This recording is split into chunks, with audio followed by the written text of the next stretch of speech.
pues muchas gracias a todos por estar aquí, gracias al doctor Ochoa por su invitación, y pues bueno, también me dio gusto ver a tantas mujeres el día de hoy.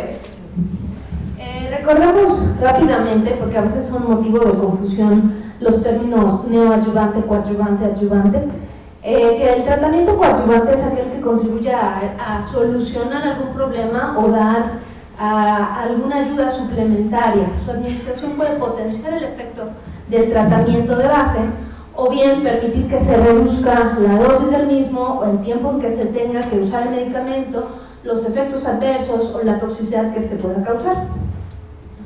Todos quizá aquí, espero, estemos de acuerdo en que de acuerdo a la frecuencia de las queratitis, pues las más comunes son las virales, seguidas de las bacterianas, y las menos comunes serían las fúngicas. Pero cuando hablamos de la gravedad de esta, podemos entrar todos en controversia, ¿no? Y aquí nos situamos en realmente esta será la gravedad. Para algunos reportes, en especial en Europa, donde las queratitis fúngicas son un poco más raras que en nuestro continente, consideran que estas son más graves debido a que pueden favorecer mayor perforación. Sin embargo, para la Organización Mundial de la Salud, las más graves son las virales, porque son de las primeras causas de ceguera. Entonces, bueno, pues aquí entraremos en cierta controversia por estadística. Vamos a hablar también, de acuerdo a la medicina basada en evidencia, que existe un mayor riesgo de queratitis de perforación en una queratitis cuando el origen es fúngico con respecto al bacteriano.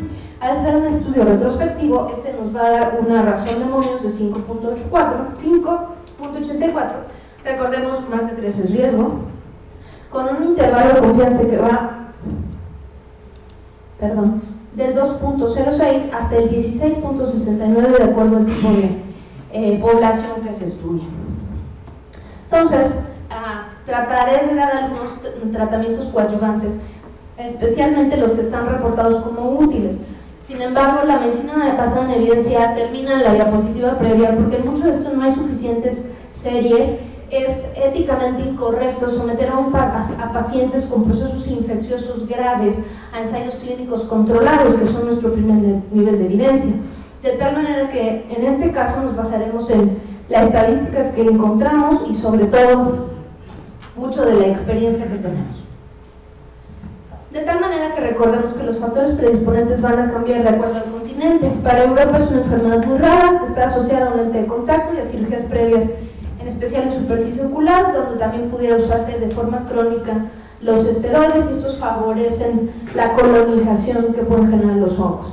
En Estados Unidos también es mayor en usuarios de lente de contacto. Recordemos el brote que hubo hace algunos años en donde Bausch & Lomb vio la alerta epidemiológica por una cepa de Fusarium que había contaminado a una de sus soluciones. Más que contaminado, la solución predisponía a que se hicieran susceptibles y a que se cultivara en la solución el Fusarium. En países en desarrollo aún está más asociado a trauma. De tal manera que, hablando de queratitis fúngicas, pues es difícil hablar de un tratamiento coadyuvante cuando, si estudiamos a lo largo de los años la evidencia que tenemos con respecto a nuestros desenlaces, tenemos una gran cantidad de opciones terapéuticas, en donde parte de los estudios han sido ensayos clínicos, no completamente éticos, pero recordemos que mucho de la medicina basada en evidencia empieza en los 80s y se empieza a formalizar más aún después de los 90s con la Universidad de McMaster. En fin, el punto es, aquí tenemos evidencia de algunos coadyuvantes como la clorexidina y la sulfadiazida en nitrato de plata. Aunque no están disponibles en el mercado mexicano, sí son útiles en especial en población europea. Y aquí algo de esa función que tienen. Desafortunadamente en México solamente encontramos la clorexidina y esta sería la concentración que nos pudiera ser útil en las fúngicas y en algunos casos de bacterianas, pero sola. Desafortunadamente en México solamente la encontramos como enjuagues bucales, ya sea en enjuague o en gel, y estas tienen además, están en combinación con otros agentes. Entonces sería interesante poder aislarla y usarla de forma separada, ya que para un reporte del 84 más otro reporte del 2013 en Francia reportan una buena respuesta con el uso de la clorexidina como coadyuvante en el manejo de las queratitis fúngicas. Otro medicamento de utilidad que tenemos sí en 2 presentaciones, quizá ahí lo interesante sería poder hacer la dilución, que se busca que sea al 1% también, sería la sulfadiazina de plata. Tiene un efecto bactericida porque destruye la pared celular. No se conoce exactamente el mecanismo, pero funciona también como una sustancia inerte. Al ser una sustancia inerte, el hongo no puede desarrollarse de forma óptima y esto limita el crecimiento del mismo. Esto, como menciono y hago énfasis, es coadyuvante. No quiere decir que podamos suspender ninguno de los medicamentos que tenemos a la mano, en especial la natamicina, que es el que tenemos en presentación tópica. Cambiando a las queratitis bacterianas, en el más útil de los mencionados es la clorexidina, también con la concentración que mencioné anteriormente. Aquí es aún más controversial porque el avance de una queratitis bacteriana dependerá mucho del agente causal y la rapidez con que éste se presente. Puede ser que no tengamos tiempo de un medicamento tópico. Al final, que menciono, de las 3 queratitis abarcaré los temas que son comunes a las 3 o métodos coadyuvantes un poquito más invasivos. De tal manera que en la queratitis herpética, uno de los tratamientos coadyuvantes es el ácido fumárico sistémico. Desafortunadamente mucho de esto es experimental, pero se ha encontrado que este incrementa el TH2 y la interleucina 4. ¿Esto de qué manera es útil? Recordemos que en el virus del herpes tenemos aumentado la interleucina 2 y los que están mayormente activados es la TH1. Estos funcionan de manera contrarreguladora contra el proceso inflamatorio, de tal manera que se considera que pueden ser útiles. Estas son los días de evolución y aquí hacen referencia al tratamiento solamente antiviral y aquí con el tratamiento con el ácido fumárico. Sin embargo, este es un estudio en conejos. De tal manera que nuestra experiencia es lo que nos va a determinar qué es lo que optamos por hacer con nuestro paciente. Existen otros tratamientos como el sueroautólogo, el cianocrilato, y hablaré un poquito del esteroide, porque siguen siendo tratamientos controversiales, en los cuales el mezclarlos puede resultar útil para el paciente, siempre y cuando tengamos evidencia clínica de que estos van a ser útiles. Me atrevo a decir, si no ayudas, pues no estorbas. Cuando propongamos un estudio o un tratamiento coadyuvante, y estudio me refiero a muchos de nosotros como CES hacemos investigación en los que queramos hacer un método nuevo o logremos quizá aislar ciertas sustancias solo para estos proyectos, debemos ser cautos en lo que encontramos. Este reporte es muy interesante. En Europa sí hay acceso fácilmente a la clorexidina tópica para uso oftalmológico, y en esta revisión en la Universidad de Glasgow encontraron en una serie de casos que la mezcla de esteroides con clorexidina genera una sal que no es posible disolver a nivel biológico, y entonces encontraron con microscopía confocal, además de colorimetría, parte de estas sales que se habían precipitado tanto al estroma como generando una fibrosis mayor en el tejido dañado. Lo mismo se encontró en cuanto a esas sales en una combinación de cloranfenicol con timolol. Entonces se observó en los casos en los que revisaron que suspender el tratamiento ayudaba a que desaparecieran los síntomas, pero no se eliminaron las sales ni los precipitados, y además no sabemos qué efecto tendrán esos a largo plazo. Se encontró que estos generaban un tipo de sal que sí se encuentra en el medio ambiente, pero no en un tejido, no en el tejido humano. Entonces, bueno, el heparalsulfato ya lo tomo en combinación para todas las patologías que acabamos de ver y para todas las etiologías. Se considera que puede contribuir, y recordemos que se encuentra en una gran cantidad de estructuras a nivel ocular, desde retina, esclera y obviamente corneal. Este va a contribuir a la reparación de fibras de colágeno, lo cual, al permitir esa reparación, va a mejorar la estructura corneal.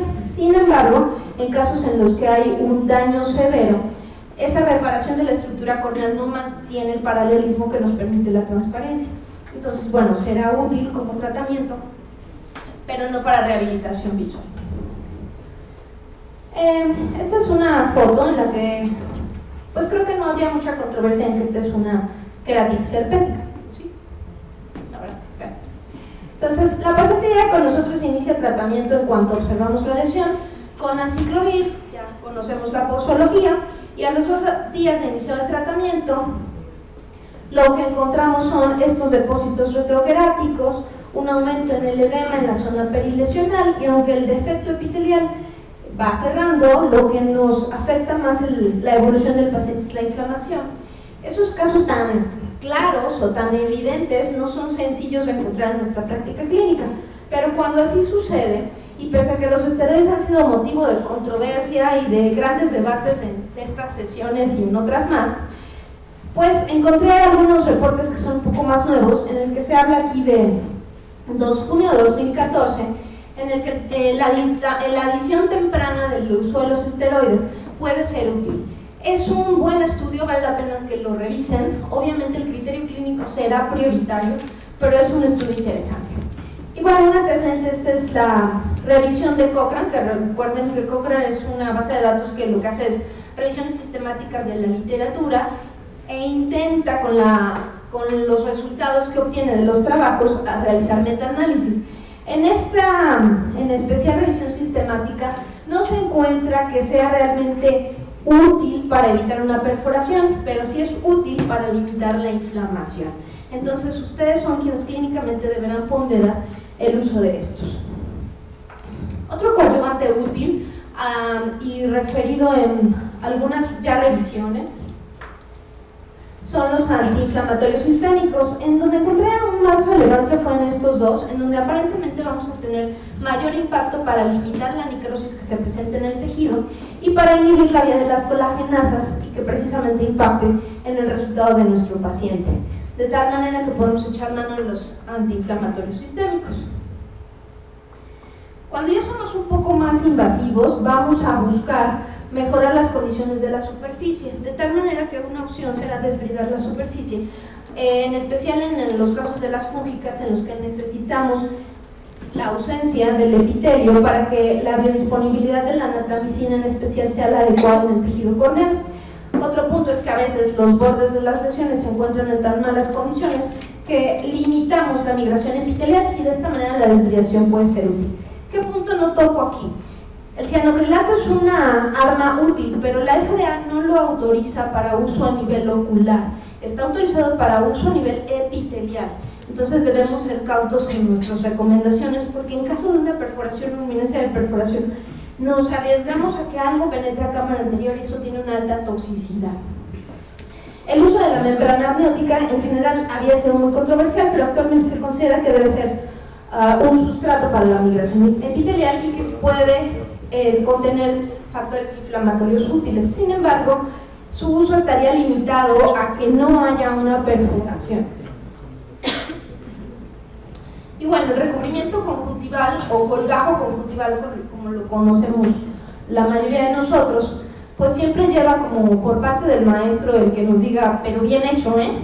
Entonces el bien hecho no siempre es tan sencillo y a veces aún en manos expertas es importante no obliterar los vasos del colgajo, buscar que no haya teno en el colgajo, precisamente para que no se retraiga.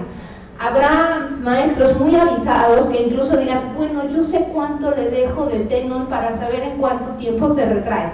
Eso no entra en el bien hecho, pero estamos en medicina basada en experiencia. Parte de en lo que va a contribuir nuestro colgajo conjuntival será en la vascularización de la zona de la lesión. El hecho de que esa zona se vascularice no es de buen pronóstico para un trasplante, sin embargo sí lo es cuando tenemos una inminencia de perforación, y esto nos va a permitir llevar parte del medicamento sistémico que pudiéramos usar a la lesión o a la zona afectada.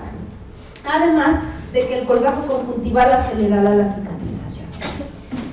En el injerto lamelar y algunos de nuestros casos terroríficos, pues se encuentran en algunos casos muy bien, no afectan el eje visual y se comportan favorablemente para nosotros y para el paciente, e incluso logran vascularizarse sin causar mayor daño, pero hay otros que al poco tiempo después de haberlos colocado se lisan. Entonces este es un recurso que hay que usar a veces de forma más temprana de lo que debemos o de lo que creemos, porque si actuamos demasiado lento no logramos el efecto que buscamos. Y bueno, la queratoplastia en caliente también es un recurso que pudiera ser más que coadyuvante terapéutico cuando las capas estromales o las capas estromales profundas son las que se ven afectadas por el proceso infeccioso.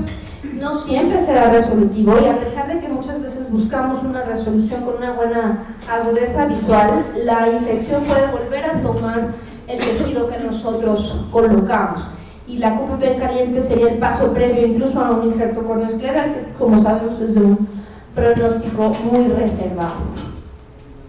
Entonces, bueno, consideramos que para abrir nuevos caminos pues hay que inventar, crear, equivocarse y bueno, también divertirse. Muchas gracias.